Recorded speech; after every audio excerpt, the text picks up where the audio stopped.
Why does a farmer work his whole life to own 5,000 acres and then expect his son or daughter that's coming in to buy it from him? How can I position myself to be there when things get a little sideways for some of my neighbors? Cash rent is going out the door every single year.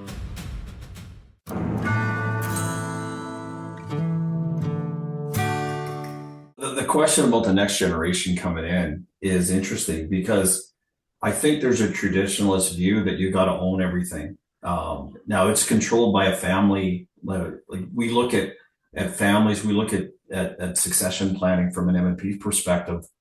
You know, why does a farmer work his whole life to own 5,000 acres and then expect his son or daughter that's coming in to buy it from him?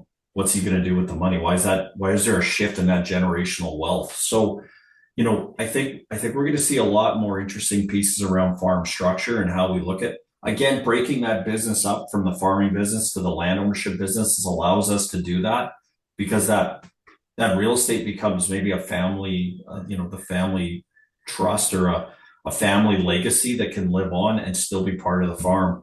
But I can tell you, when we talk about barriers to entry into agriculture, you get a really smart young person out of the University of Manitoba at agriculture says, I want to be a farmer today. They can't enter the business because it's a big equity business, right? Especially on the grain side. So there's that piece of it. And I'm going to be I'm sounding pretty positive because I think our producers in general are sitting really good today. Lots of risk coming forward, lots of things to work around. But I started my career in the really late 80s, and I foreclosed on grain farmers, and we saw land values dropping, and you know, there was a point in period when I worked in Virden, Manitoba, that you could drive south of town and I could pick out land that FCC owned at the time. I don't think we're going to get there. Like, I think we can see some land values dropping. I don't think we're going to have that type of debt crisis. I think producers are smarter than that, and I think the way the structure we are is different. But it doesn't mean we can't have a drop in land value.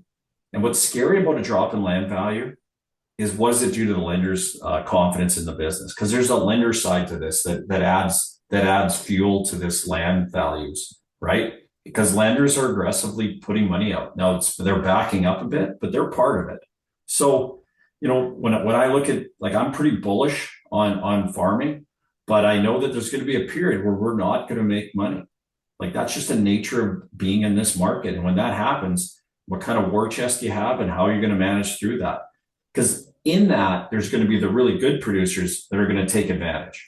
And I think you need to start thinking, like, how can I position myself to be there when things get a little sideways for some of my neighbors? And it sounds harsh, but that's kind of how this business works.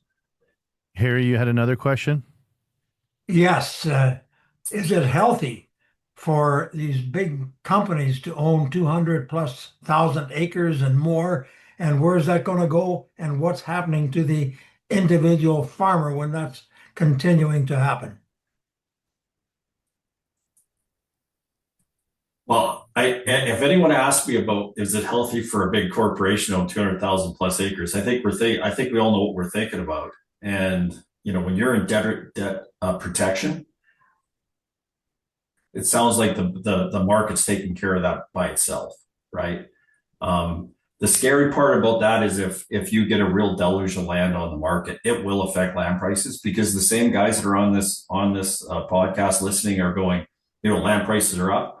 But if there's a lot of land for sale in your area, farmers are smart too. They're going to go, well, maybe I'll bid a little less. Like, there's the business side of that. They're not just going to bid it up because it's popular. They're going to bid what they think they have to get to buy it. And I just think if you start having big tracts of land coming up for sale, it could affect land prices, because it's supply and demand, right? It's just supply and demand. We had that question going into Robert Angelic's live briefing next week in the comments. What's going to happen when all this land comes on the market? But I think of it not just, 200,000 acres is massive for a farm. That's 10 times the size of my brother's farm, which I'd consider to be a big, complex operation that's not easy to run on any given Sunday.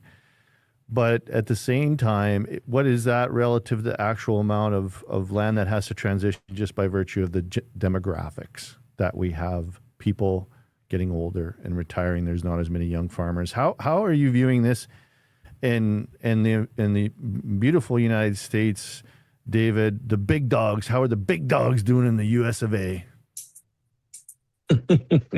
I'll add to the comment there about the 200,000 acres. I'm sure there are conversations going on about saying, how do we make sure so the people who have the assets now, right? These lenders who have now seized these assets, they're going to be carefully thinking about how do we make sure we don't flood the market. And that was a situation we had in the 1980s in the United States during that farm financial crisis period.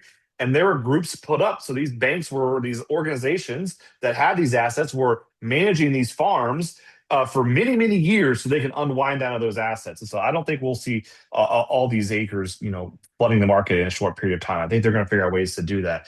But I think your question, Dan, is, what's going on with some of the demographics at the farm level? And I think that right now, producers who are able to adjust their cost structure. So maybe they have a lot of land that they own, and they're able to not be stuck with high cash rents. They're being able to weather this a whole lot more. And I think sometimes those are large landowners, but I think another time these even larger landowners in the U.S. got there with a lot of rented acres, and so that's a bit of a trade-off. So I like to think about these sort of the pros and the cons. I think right now those who own their land feel like they're in a pretty good situation here because farmland values haven't adjusted. They're still sideways, maybe a little bit higher.